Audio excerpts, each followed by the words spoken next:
বাংলাদেশের মধ্যে সবচাইতে অহংকারী কন্টেন্ট ক্রিয়েটর কে বলতে পারবেন? সেটা হলো দয়াল এগ্রো সালাম। কেন বললাম জানেন? কারণ তার কতটি বিষয় আমি আজকে উপস্থাপন করব।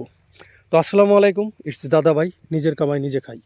তো আমি এজন্যই দয়াল এগ্রোকে ভালো পাই না, কারণ সে যে ভিডিও বানায় ওগুলো তো আমরাই দেখি, আমাদের মতো সাধারণ জনগণ দেখে দেখে তার আজকে এই পর্যন্ত আনছি।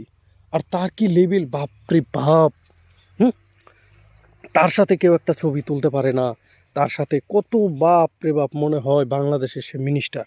হুম, অথচ এই সাধারণ জনগণের ভিউজ দিয়ে তুই আজকে বিল্ডিং করতাসা। হ্যাঁ, করস তো ভাই বউ দিয়া কামাই। হ্যাঁ, নিজের থোবরা দিয়া তো ভিডিও বানাস নাই, নিজের বউকে সামনাই না ভিডিও বানিয়ে আজকে ইনকাম করে বিল্ডিং করতাস।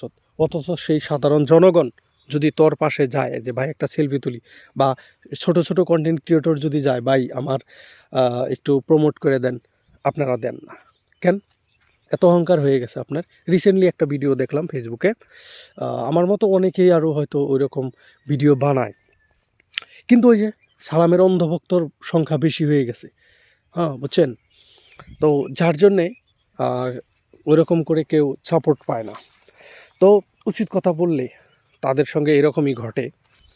তো রিসেন্টলি ভিডিওটা যে দেখলাম, তুই ভাই বউ নিয়ে ভিডিও করস, মানুষরে অপমান করস ভিডিওর মধ্যে, কামলাদের সঙ্গে খারাপ ব্যবহার করস, আর সেইগুলো যদি আমরা তুলে ধরি, সত্য কথা বলি, তাইলে আমরা খারাপ। হ্যাঁ, স্ট্রাইক মারস ভিডিওর মধ্যে।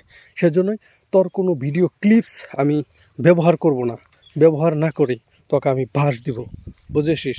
সালাম, বাটপার।